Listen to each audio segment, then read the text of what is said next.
তো সেই জায়গায় তারা যেভাবে মিডিয়াকে আক্রমণ করেছে সেটার জন্য তাদের একটা সাজার দরকার ছিল। খাবার দুই রকমের, একটা বড় রাখা, একটা ছোট রাখা। ছোটরা খাবে বুকের দুধ 6 মাসের আগ পর্যন্ত, আর কিছু খাবে না।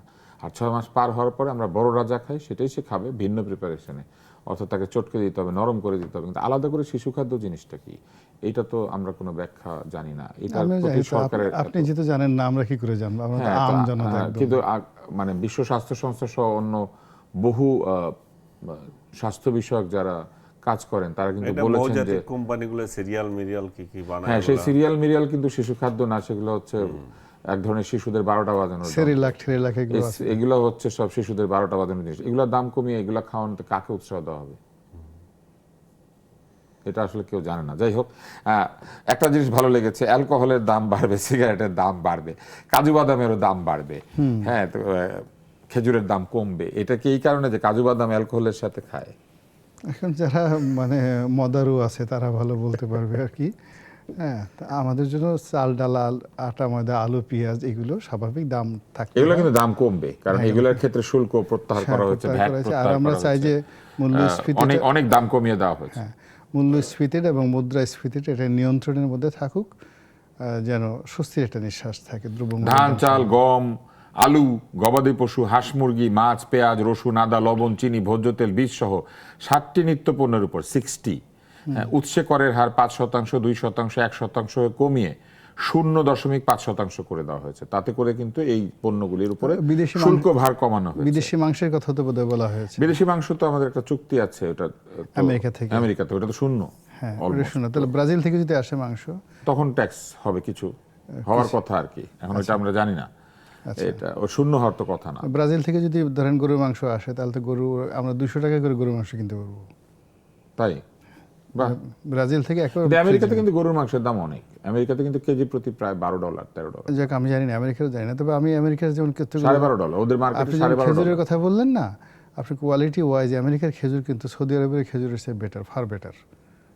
তাই নাকি? হ্যাঁ, মানে অনেক ভালো কোয়ালিটি সম্পন্ন, ওয়েল প্রসেসড, ওয়েল টেস্টি, এবং ভ্যারাইটি, এত চমৎকার ভ্যারাইটি আছে যেগুলো আপনার মাথা খারাপ হয়ে যাবে। তাহলে কি আমাদের আমেরিকান খেজুর খাওয়া উচিত? আমেরিকান খেজুর যদি আসে, যে লোকজন আনে, একটু প্রাইস হয়তো একটু বেশি হতে পারে বাল্কের, কিন্তু ওদের কোয়ালিটি সমস্ত কিছু 0 ট্যাক্স দিয়ে আমেরিকান খেজুর আসলে বাংলাদেশের লোকজন দেখবেন যে পাগল হয়ে যাবে, যে না ঠিক আছে আরো খেজুর আসবে। আবার গরম মশলার দামও কিন্তু কমবে, জিরা, দারচিনি, এলাচি, লবঙ্গ, গোলমরিচ সহ এবং ধনিয়া সহ এগুলোর উপর যে 5% শুল্ক ছিল, এটা প্রত্যাহার করা হয়েছে। এটা ভালো, এটা ভালো। তাহলে এটা ভালো। সোনার গয়নার উপর কর কমেছে। হ্যাঁ, এটাও ভালো, কিন্তু মূল ব্যাপার হলো যে স্বর্ণ তো এখন এরকম একটা দুর্লভ প্রোডাক্ট হয়ে গেছে। খুব অর্থনৈতিক সঙ্গতিপূর্ণ পরিবার না হলে বিয়ে শাদিতে বা ব্যক্তিগত ব্যবহারে এখন কেউ আর গোল্ড ব্যবহার করতে চায় না, আর স্বর্ণ ঘরে রাখাও বিপদ। কিন্তু আমাদের এখানে সোনার দাম যদি কমে যায় ভারতের বাজারের চেয়ে, তাহলে নাকি সোনা পাচার হয়।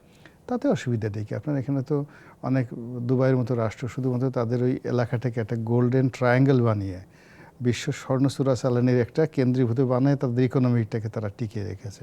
What is a problem? Anis Alamgir, আমরা একটু ভিন্ন প্রসঙ্গে যাই। সেটা হচ্ছে যে আমরা দেখতে পাচ্ছি আমাদের এখানে বেশ কিছুদিন যাবৎ ব্যাংক নিয়ে অনেক টানাটানি চলছে।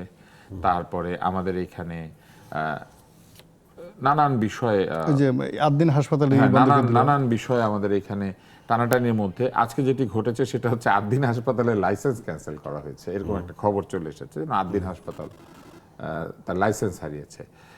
আপনার কি মনে হয় যে এটা কতটুকু ঠিক হলো, ভুল হলো, কি হলো?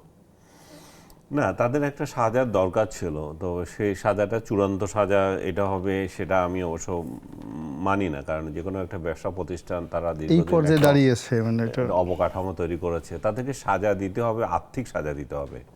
এমন আর্থিক সাজা দেওয়া উচিত যে তারা যাতে দৃষ্টান্তমূলক হয়, সেটা যাতে মনে রাখে।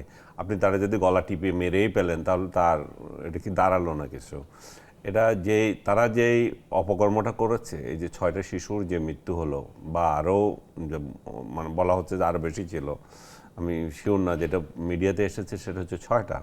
তার থেকেও বড় বিষয় হচ্ছে এই আদ্দিন হসপিটালের কর্মীরা যেভাবে মিডিয়াকে আক্রমণ করেছে, যেভাবে ভাড়াটিয়া বাহিনী বানিয়েছে ওরা, এটা এক একটা দুর্বৃত্ত, ওদের আচরণগুলো ছিল দুর্বৃত্তপনার মতো।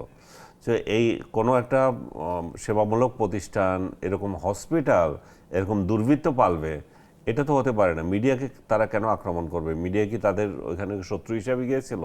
মিডিয়া কখন যায় যেখানে আপনি অপকর্মের প্রশ্ন আসে, সেখানে তারা সত্যটা কি সেটা জানানোর জন্য হয়। আপনি তো নিজেও ভিকটিম হতে পারেন, আপনার হয়তো নাও দোষ থাকতে পারে, সেই রকম সেটাও তো তুলে ধরার দায়িত্ব মিডিয়ার। শুধু আপনার প্রেস রিলিজ দিয়ে দেবে তা তো না। তো সেই জায়গায় তারা যেভাবে মিডিয়াকে আক্রমণ করেছে, সেটার জন্য তাদের একটা সাজার দরকার ছিল। এবং যে শিশুগুলো মারা গেল, সেটার উপর একটা সাজার দরকার ছিল। কিন্তু আমি কোনো অবস্থাতে মনে করি না যে তাদেরকে প্রতিষ্ঠান বন্ধ করা, প্রতিষ্ঠান বন্ধ করা আমি মনে করি না। তার সাথে অনেক অনেক লোক জড়িত আছে, ডাক্তার, নার্স, অনেক কর্মী জড়িত আছে, একটা এবং সেবামূলক একটা বিষয় আছে, ইনভেস্টমেন্ট আছে। আমি মনে করি তাদেরকে উচ্চ মূল্যে একটা সাজা দেওয়া উচিত। তবে এই যে প্রতিষ্ঠান যে বন্ধ করেছে, এটা আবার কারো কারো কাছে মনে হয় যে এটাও মানে এটা লোক দেখানো, হয়তো লোক দেখানো একটা হচ্ছে, তারা আদালতে যাবে, 2 দিন পরে এটা তাদেরকে দিয়ে দেবে, তার মানে তারা আরও বড় ধরনের একটা সার্টিফিকেট পেল। সো আমার মনে হচ্ছে যে এটা, আমি জানি না ডাক্তার হিসেবে আপনি নিজেও এটা একটু ভালো মত দিতে পারেন, কারণ আমার দৃষ্টিতে মনে হয় যেন প্রতিষ্ঠান আমরা ইয়ে করতে চাই না, কিন্তু তাদেরকে সাজা দিতে হবে। এবং এই একটা ছেলের মৃত্যুতে যে ক্ষতিপূরণ, সেটা তারা নিজস্ব একটা ডিক্লেয়ার করেছে, এবং সেটা কি তার বাবা মা, যাদের সন্তান, তারা কি সেটা মেনে নেবে কিনা, এটা একটা আলাপ আলোচনার বিষয়। 80 লক্ষ টাকা ক্ষতিপূরণের কথা আমরা জেনেছিলাম, শিশির মনির জানিয়েছিলেন তাদের প্রতিনিধি হিসেবে। 80 লক্ষ টাকা ক্ষতিপূরণ দেওয়ার পরেও কিন্তু তাদের লাইসেন্সটা বাতিল হচ্ছে। তো এই জায়গায় আমি মনে করি যে ক্ষতিপূরণ আরো বাড়াই দিতে পারতো, লাইসেন্সের ইয়ে না করে, এবং তাদের উপর কিছু ইম্পোজ করতে পারতো। আপনি একটা গার্মেন্টসে যখন যান, গার্মেন্টসে যখন একটা অপকর্ম হয়, অপকর্ম বলবো না, একটা ইনসিডেন্ট ঘটে, তখন সেই জায়গায় তো আপনি কমপ্লায়েন্সগুলো আপনি দেখেন, এটা আছে কিনা। তার মানে কমপ্লায়েন্ট না হওয়ার সুযোগ দিয়ে আপনি সুযোগ দিয়ে সরাসরি লাইসেন্স বাতিল করা, আপনি মনে করছেন যে এটাই অতিরিক্ত সাজা হয়ে গেছে? অতিরিক্ত সাজা হয়ে গেছে। আপনি তাকে, আপনার যে গাইডলাইন আছে, আপনি এটা দেখেন।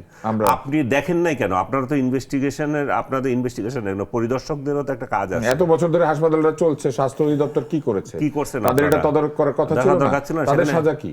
সেটাই, তাদের সাজা কি? তারা কেন বেকারি কেন এখানে দিয়েছে? সেই লোকগুলো না, কি বেকারি করেছে? কিন্তু হাসপাতালে থাকতে পারে।